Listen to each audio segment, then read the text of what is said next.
In the morning, J Love. You're back with J Love and Lil Roo, and I thought maybe today this would be something of a, not exactly, but fairly close to a get to know J Love kind of thing. And to do that, I thought we might maybe discuss a program that he and I are both quite fond of, and that is the No Agenda Show with Adam Curry and John C. Dvorak. Jay? Yep, you hit me in the mouth. And I appreciate it. How long have you been trying? You tried to get me into them for at least a year, if Right. not more. And I'm glad I finally gave them a chance. And I've even gone back and listened to, the beginning of the podcast, almost to where I started. Yeah? Thanks to you, because you put some on a thumb drive for me. Right. Yeah, Go ahead. I'm sure I've told you, or at least I'm pretty sure I have, but I discovered them one day when I'd long since grown tired of pretty much all the media out there. I had been, well, maybe I hadn't.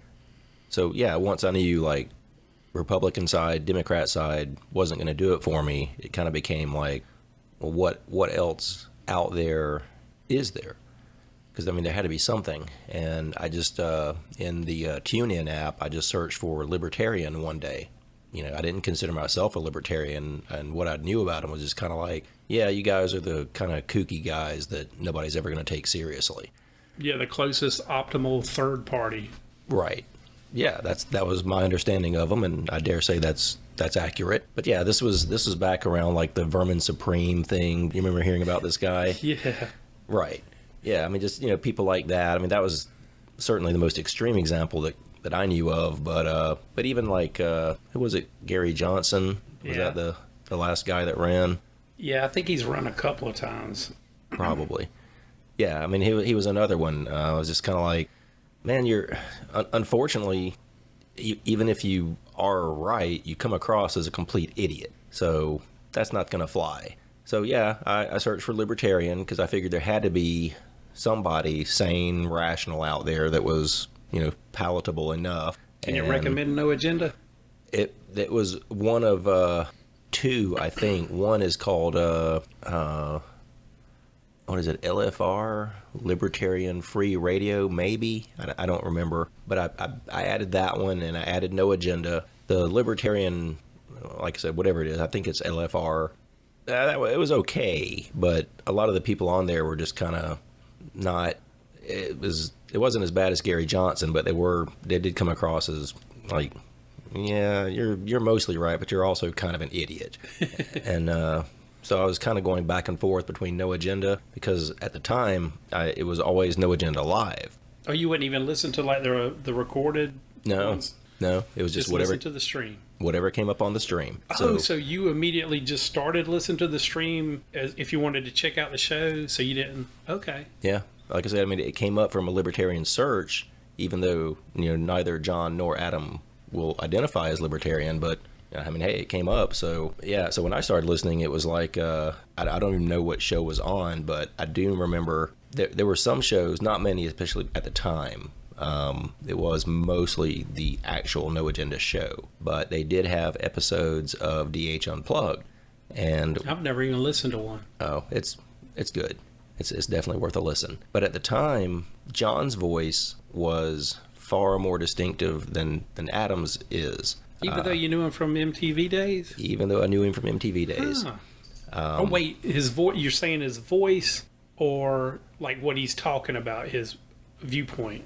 His voice. Okay. Because like for me, again, knowing nothing about the stream, or of course you kept hearing the words No Agenda, but I would just like kind of turn it on whenever and listen to whatever happened to be on there, and other times I would just listen to something else. But I would just turn it on and whatever was there was there. So I was getting Andrew Horowitz confused with Adam. Oh. Because like John's voice was the same throughout, right? Because it's his voice. But and now that I'm much more familiar with both of them, like now it's like, you're an idiot. Yeah, what were you thinking? But on first exposure, because the topics were similar enough to where it could have been the same show, or for me, I was like, it's probably the same show, but you did keep hearing like the opening music and stuff. So it was like, is this guy just on different shows? Is this, I didn't know. I didn't know what was going on, but yeah, I stuck with it, and obviously introduced you to it. And I'm sure we've talked about this before, but would you say that they are your primary source of news at this point? Well, yeah, now it is. I really let them disseminate, and I'll get to that. But I'll tell you why it worked, because I hate being like, force fed something. I mean, it's, you kept talking about it, and I could see like you were really challenging my my worldview on a lot of issues, because you were trying to feel me out to see if I was just like neocon all the way. And luckily, when I started listening to it, Rush was still on the air, and he was my primary news disseminator for a huge chunk of my life. Like, I'm so glad. Like, I could tell you, when I got exposed to Rush Limbaugh, I was fresh out of high school, was going to Darton, and my mom, as soon as I the week before I graduated, I had exempted all my classes, because it was already a done deal. I graduated third in my class, and so I got like, I want to coast, because all I had to do was work on my graduation speech. And Mom's like, "You got to go find a job." And I said, "Mom, I'm still in school." She says, "You already graduated." I said, "I haven't graduated yet. I still got this week." So I had to get a job right away. So I filled out a couple applications and wound up getting hired on at Moore Insulation. And it worked out good, because they were going to work me full time during the summer. And then when I started school, I was going to get to be part time. So they put me to work with this older fella that they had bought up some of those disused houses. They bought up some of these disused houses around their office space, and we were in there like redoing them. And he listened to friggin' talk radio. And I wanted to listen to music, but it was his radio, and I think his name was Mr. Ed. Mr. Ed, he brought the radio, and he played what he wanted to play. And if I brought a radio, he would unplug my radio, and his played. And it was Rush Limbaugh. He was the boss. Yeah. So I'm listening to this, and I am cussing at Rush Limbaugh. Like, because I'm sitting there like, man, what is this dude? He's like, he's so wrong about so many things. He's so wrong. So after about a month of this, Rush Limbaugh 5 days a week, I woke up one night and I was like, damn it, Rush is right.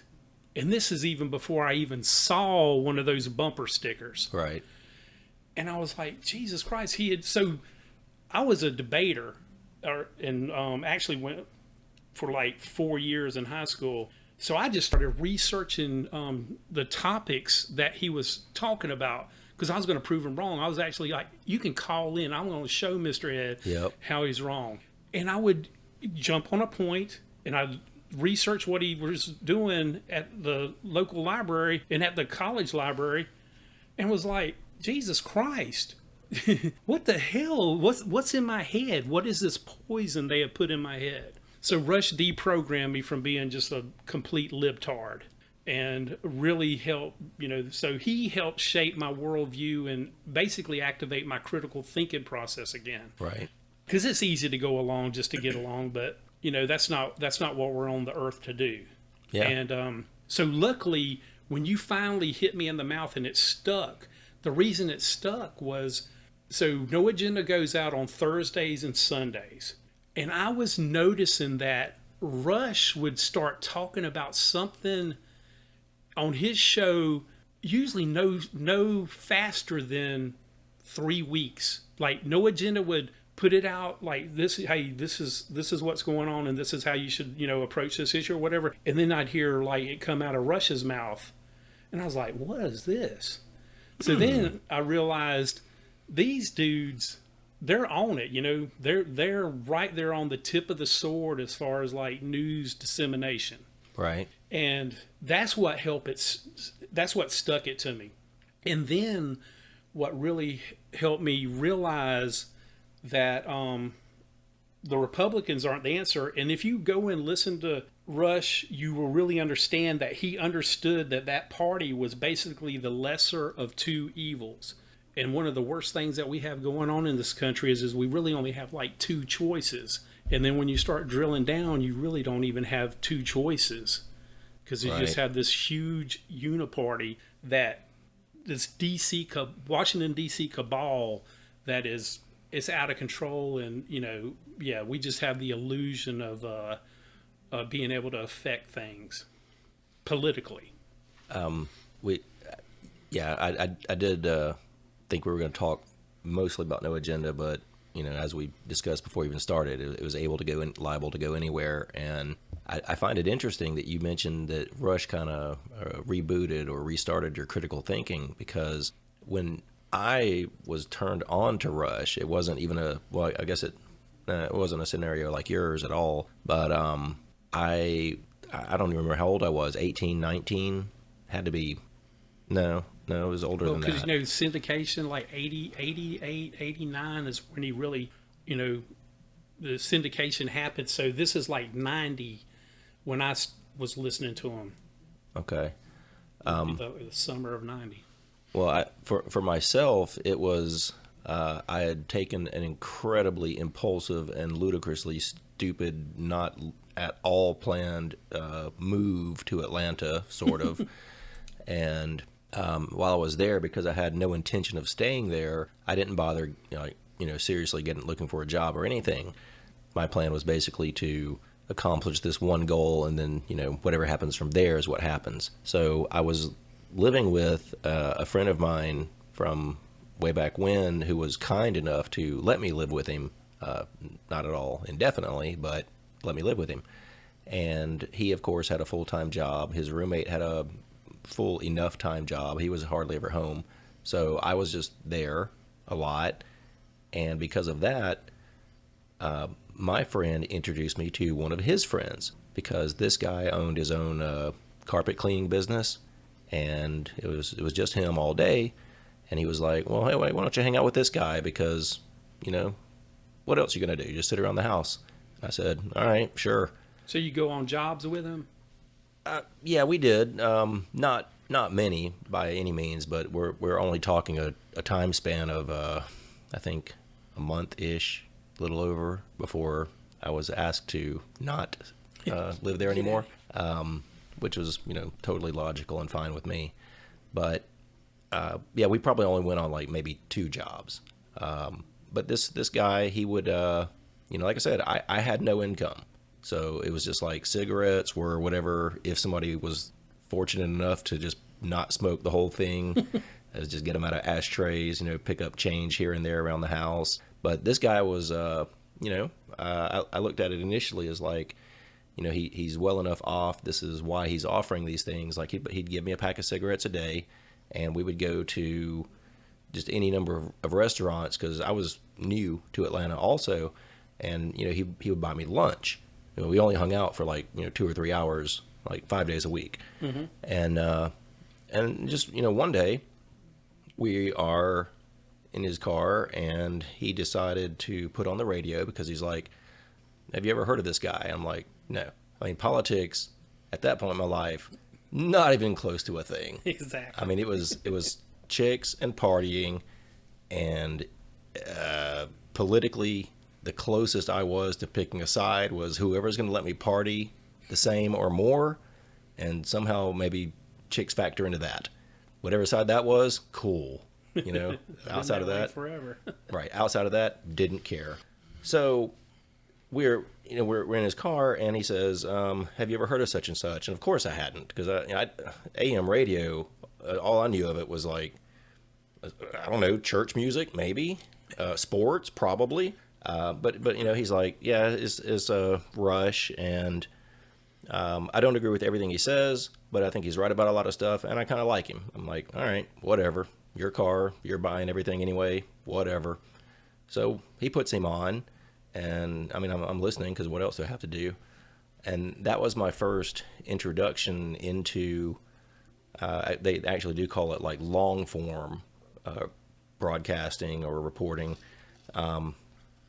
So hearing him was really kind of like what you were saying. It's kind of new because it's I almost want to say it's a more appropriate way to interpret things you're hearing and being told. But for me at that time, it was like, okay, I'm hanging out with this guy for now, but once I left Atlanta, no more radio. Didn't care about that again. So you didn't grow up like watching news or anything? No, like chicks and partying, man. In my household, that's what you did. I mean, you watched your entertainment shows up until like the 6 o'clock, and then you watch the news, and then it'd be the local news and the national news, and that's how I grew up. And I always knew it was like when I say he deprogrammed me, it means like in my household, both my mom and my dad were military brats, and neither one of them, like my mom wasn't in the military, but her dad was. My dad's dad was career military, and my dad was in the Air Force. But I'd been like indoctrinated into really, like I liked the military. I liked military history and that aspect of it, but it wasn't like I wasn't going to go in the military. Even though 2020 hindsight, that would have been probably the best thing that could have happened to me at that time, and I probably would have got deprogrammed quicker, or who knows. But so I grew up really leaning towards fiscal conservatism. So that would be like the Republican Party, and I liked a lot of the stuff that the left wanted to do, as far as like legalization of marijuana. Some of this stuff, like I believe in a strong social net, but I don't believe in what the Democrats have done with that ideology. They have completely turned it into another set of chains for certain aspects of our society. So Rush, what he did to me is like he made me realize that the United States was being scammed by the Democrats, because 98% of all of our media, this is entertainment and news, is geared towards pushing one political party's message so that they would become the dominant party. Now, they probably didn't start out to become what they become, because in my mind, Democratic Party, they lean so close to fascism that it's absurd. And they're going to wake up one day, and the people that have been supporting them for all these years in their lifetime are going to realize they only did it because they were programmed to do it. Yeah. So speaking of programming, you went back to some of your earlier history, even pre-Rush. So for me, I'm totally sure, off and on I saw this or that news broadcast about whatever, but like I said, it may have been on, but it would have been at best in one ear and out the other, because I got better stuff to do. Right. But what I did pick up on, to kind of go back to, even the pre-Rush part, is it occurred to me, again, way before I cared about politics. So we're probably talking like, 12, 13, 14, 15, it did seem to be that the Democrat Party was the one who was basically about money for nothing. I'm thinking, I'll try to keep it brief, like just in terms of like the welfare program, it seemed like it was a little bit too easy for people who were able-bodied and of sound enough mind, who could be working, to get money for nothing. And I don't mean like, you lose your job, you can't find it in a month. That's totally fine. That totally happens. I mean, anybody can be down and out, but it just seemed like they were like, we'll just keep on giving you money for nothing. That's how it, came across at the time. So I was like, that's not really cool, because that doesn't work, long term. And if you extrapolate out far enough, that can't work, because in the end, if you had an entire citizenry who was like, I will let the government just give me money and I will do nothing, then you have nothing but a nation of non-producers. Even if you're talking like green beans, you just can't. You can't have everybody not working. Yeah, who's going to make the green beans? Exactly. So like I said, at that time, I wasn't anywhere close to pro-Republican because I didn't know or care anything about them. I just knew like the Democrats seemed kind of off. But then you add to it like they were by far and away they were the ones who just embraced and like just went crazy with identity politics. And you hear things like this is all in a nutshell, according to them at least. All whites are always racist all the time, and that's it. That's the sum total. And I'm like, well, but hold on, that doesn't make logical sense because one, I'm a white guy. Well, yeah, the guy thing's a whole nother thing, but I'm like, I'm white, and I'm not a racist. well, not only that, but I'm like 100% on board and agree with judge someone by the content of their character, not the color of their skin. Right. I mean, that's an absolutely wonderfully simple and sound principle. And if you don't want to live your life like that, you're obviously an idiot. I mean, that was my thinking at the time because I was like, I don't just like or dislike any group of people, man, woman, whatever, just because, I mean, you're either an a-hole or you're not.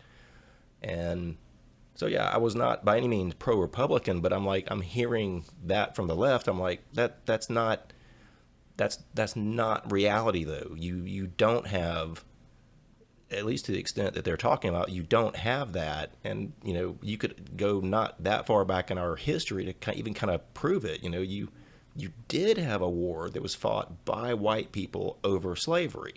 Not everybody did it for that exact same reason, but that's most certainly a lot of them, and that's the way it played out. And I was like, so how it didn't make sense to me that the exact same party that was founded for abolition would just one day, they just decided, oh, actually, no, we hate these people. Like that doesn't make sense. And even in terms of from traditions and morals being passed down from family to family, father to son, that kind of thing. I was like, no, if anything, it makes more sense that the Democrats who were the actual slave owners and, seceded for it, which I was like, if anything, it would make sense that they would continue to be racist rather than both sides at the same time spontaneously flip-flopping. So yeah, that was it. I was not by any means Republican, but I was just like, I like your legalization of a lot of things, Democrats, but yeah, your reasoning is just not sound, So now fast forward back to me and that guy who was introducing me to Rush. Like I said, I hung out with this guy every day.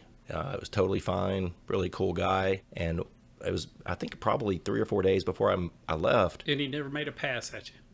No, but thank you for asking, because yes, the guy that I was living with, my friend from previously, who introduced you to Rush? Limbaugh.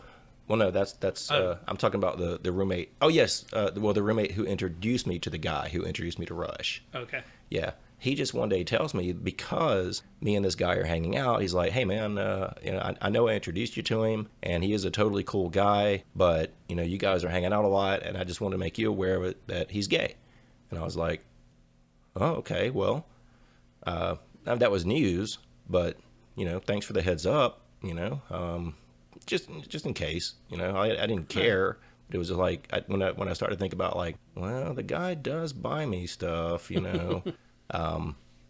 but yeah, that was it. It's whatever. I don't care. But it does bring me back to the whole like, but you're not supposed to be gay and like somebody like Rush, because according to the other side, people on the right hate everybody who's not them.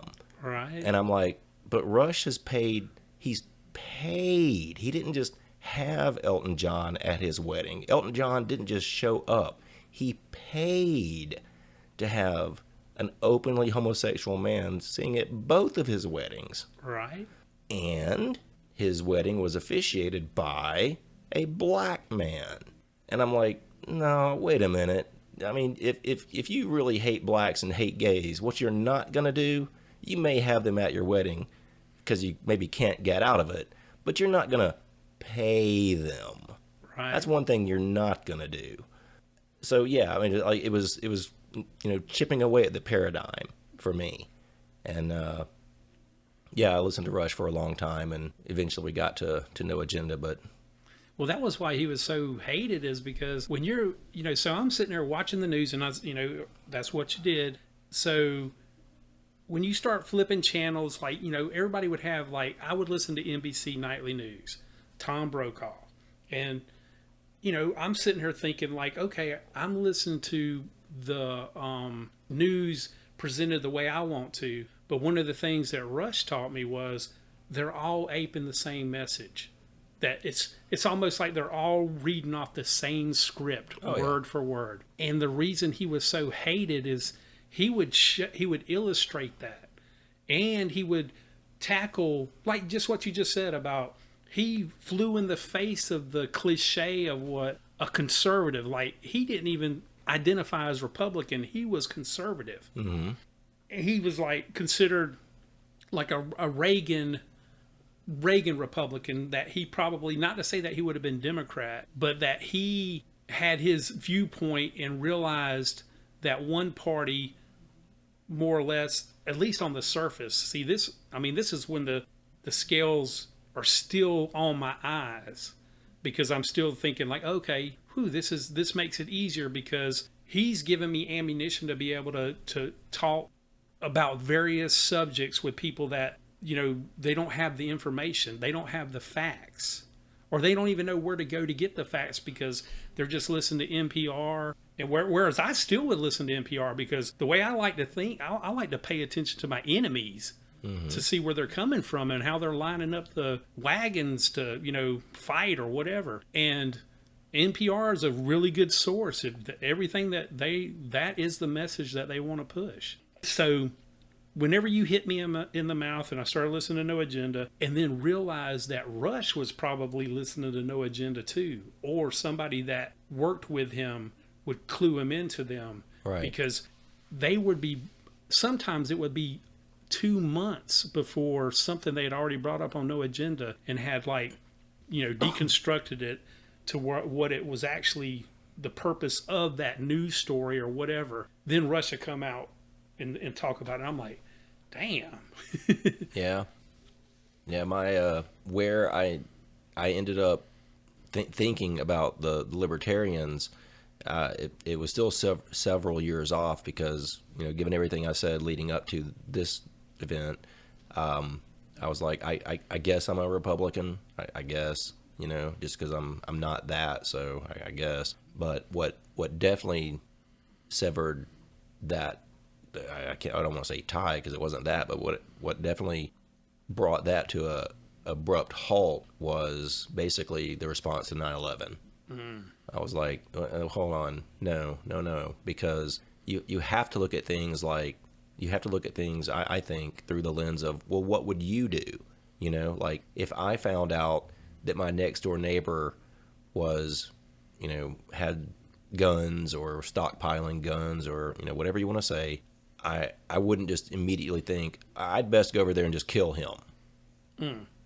Just on the off chance that one day he decides he's going to use one of those guns against me, I'd better just go kill him now. No. That is not how people work. That is not how people think. And that we were going to go to a country that was not at all involved in 9/11. No, that's not how you do things. A proxy country that we had helped facilitate. What's his face? Yeah, Saddam Hussein, we put in power. Yeah. See, I didn't know or care about any of that, up till then.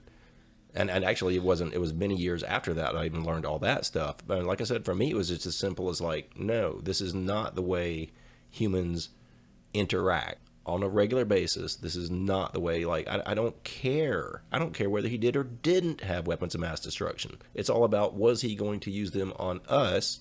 And, really, I would go so far as to say, up until the point of actually launching one of them, because supposedly they were bombs. But yeah, I mean, like, you don't just preemptively kill people. You don't. I mean, yeah, like, even in football, like, your goal is to get the ball. So if you're on the defense, No, you don't just go get the ball. You both sides line up, and then somebody says hut, and the ball, there's it's a logical way for things to work. And yeah, that was it for me. And many years later, I'm searching TuneIn for No Agenda or Libertarian, and that's what comes up.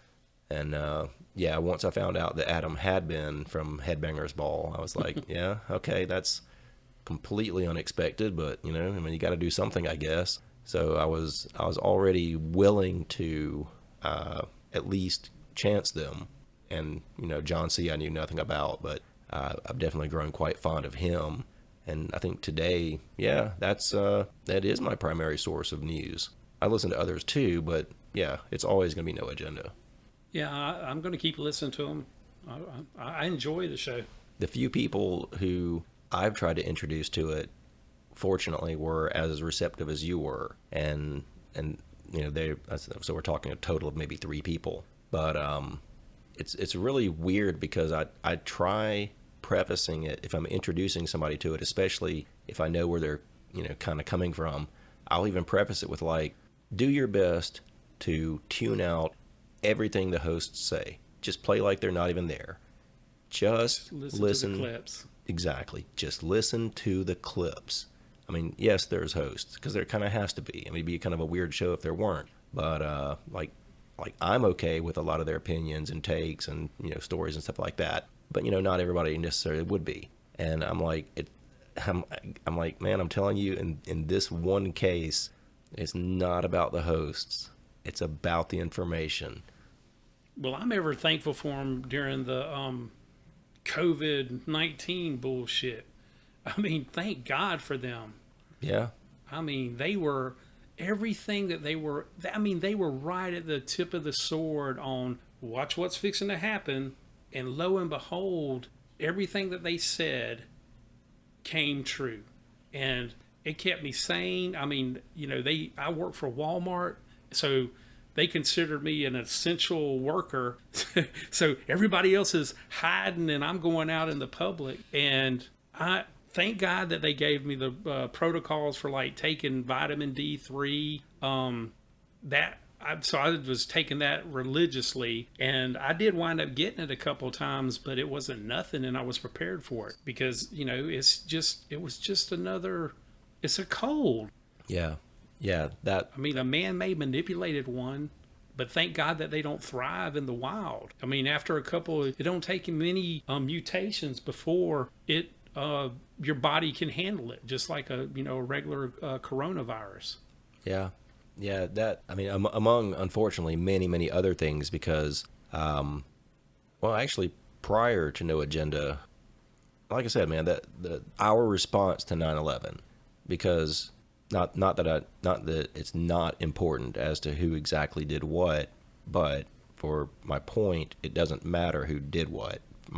For me, for this point, it's about the response to it rather than the event itself. Yeah, and just look at the Patriot Act. So much of our, what we're living through now is because of that security state that's still operating, on us. Yes. Citizens of America. Yes, and then you had, people like Brennan coming out and flatly lying. No, we're not surveilling Americans.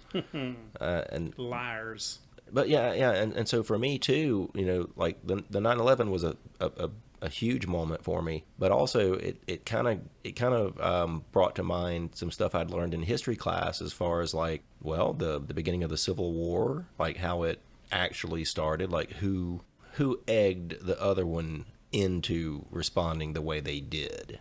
That was a big one. Spanish-American War, the World War II, definitely. Just any number of things, like there was always the historical official version, but in too many cases, like the real details were like, a lot of rough edges. Yeah, like maybe we're not such nice guys after all. Yeah. And that's one of the things that made me appreciate No Agenda, is like it was nice to know that there were other people out there who saw and felt these things. And added bonus for us, the listeners or producers, is these guys do take the time to find the clips from Deutsche Welle and whatever the French one is. Yeah, foreign sources and New Tang. What is it? New Tang Dynasty. Yeah, Yeah. they get some good clips from there. They do, and that's one of the things that made it, unfortunately, where I'm at now, makes it all the more frustrating. Kind of like we were just talking about not so long ago. It's not like this stuff is not out there. Now, granted, the American media and a lot of others for sure, they're not in a hurry to show you this stuff, so they will. Well, just keep in mind that the news media, they're not there to inform us. They're just a message shape, carry the water of what the popular think of the government wants to be out there, and to sell ads. That's all they are. They just want to sell pharmaceuticals to you and soap detergent. Right. That's what I mean. If they were serious about the news, and I say this knowing that PBS or NPR, like their broadcast arm on the TV, they supposedly don't have ads or anything, and they still are completely corrupt, but they do ads now. I mean, it's just those foundations, and when you find out what these foundations, like Rockefeller Foundation and Archer Daniel Midland, yeah, what they do and what they have done throughout our country's history is, oh my God, it's awful. Yeah. It's so, I mean, it is so maniacal that we just throw in their money. They make the world that they want. Oh, yeah. And all it boils down to is that they want to be comfortable in their future generations, to be comfortable in their ivory towers, which I'm not an anti-capitalist or anything. But when they are shaping the rest of the world in just for their own purpose, and it's not even a good purpose, then I have a problem with that. I mean, there's it's in the book, Creature from Jekyll Island, but I just heard another podcast the other day, and the guy, I don't remember the name of the podcast now, and I don't remember who the host was, but I think he was I'm pretty sure he was Syrian. But yeah, like the stuff they talk about in Jekyll Island, like what you were talking about like for lack of a better word, I'll go kind of corny and say like a sinister cabal. This guy went into the drinking clubs that John C. always talks about. Yeah, I mean, all of them. Obviously there's the World Economic Forum now, but they've been there. The Council on Foreign Relations, how all these things came to be and whatnot. And that's the thing. Like this stuff is not fake. It is real. As far as like how broad their influence is or whatnot. Okay, fine. You want to debate that? That's perfectly fine. But when you start looking at, especially the people who have been on the Council on Foreign Relations, ton of politicians, and the young leaders of America from the World Economic Forum, you look at these kind of things and yeah, okay, if you want to dismiss it as, I know John says drinking club and he means it probably semi-seriously. But you start looking at it and like it quickly to me becomes a question of like, okay, but why are all these people doing this thing? Well, I mean, whatever the thing is, whatever the reason is, there is a reason for it. Whether it's just lending their name to the cause or whatever, there's some reason for it. And when you start to dig a little deeper, you find out, yeah, actually, a lot of these people aren't up to any good. Yeah, and they work. I mean, they're getting a paycheck from somebody. Yeah, and I mean, you think about other things too, like just to go. I can't even really say rather extreme, but you look at something like in our history, not even that long ago, the Major General Smedley Butler, who blew the whistle on the very real potential overthrow of the American government by, of all people, corporations. These were the people that came to him. Is it the same corporations we have today? No, probably not a lot of them. But you have to figure that some of those people are probably like-minded enough that if given the opportunity, if this, then this. And, like for a lot of people, they didn't even know this even happened. But it's like, did you see that movie Amsterdam, the recent one that came out? I did not. It's got like what's his face, Christian Bale. I think it's Denzel's sons in it, and Margot Robbie. Okay. Yeah, but they actually run into that Smedley Butler is a character in it. He's played by De Niro of all people. Really? Who, man, he should assess his freaking politic. I mean, stick to acting. Yeah. Well, that's, I mean, for me, it's like, and this, yeah, this is a roundabout, very loose connection to talking just about no agenda, but for me, it really does come down to, generally speaking, the premise, I would hope, for most anybody in terms of their thinking about pretty much anything is like, is this thing true, yes or no? Because depending on your answer, you're going to have very different outcomes. You know, like, is it possible for you to eat a handful of lug nuts? You can. You can put them in your mouth. You can Swallow. You can try to chew them. You can definitely swallow them, probably. But just because your stomach is full, is it now the same as anything remotely resembling nutritious? No. So, you know, that ties in, I guess, to just because the thing can be done, should it be done? But yeah, like you can't successfully build a house or a car or farm based on, well, I think things should be this way, therefore they will be that way. You know?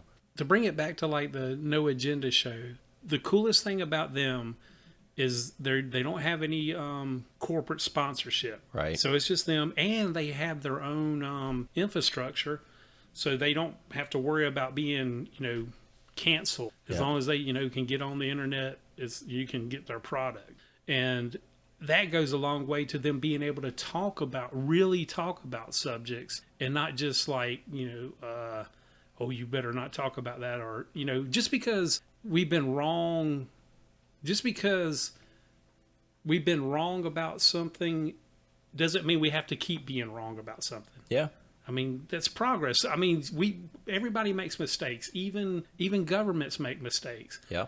But the way our government's set up now is they're all up in DC at the money faucet, and they don't want anything that jeopardizes their money faucet. Just look at the politicians. Like right now, we got the continual resolution crap again. Or we will.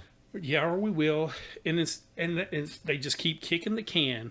But they never go more than a couple of years without giving themselves a raise. They probably even done it in this session, and we just don't even know about it. It's probably like a rider on something they signed, like the what is that crap they're saying now? Build Back Better.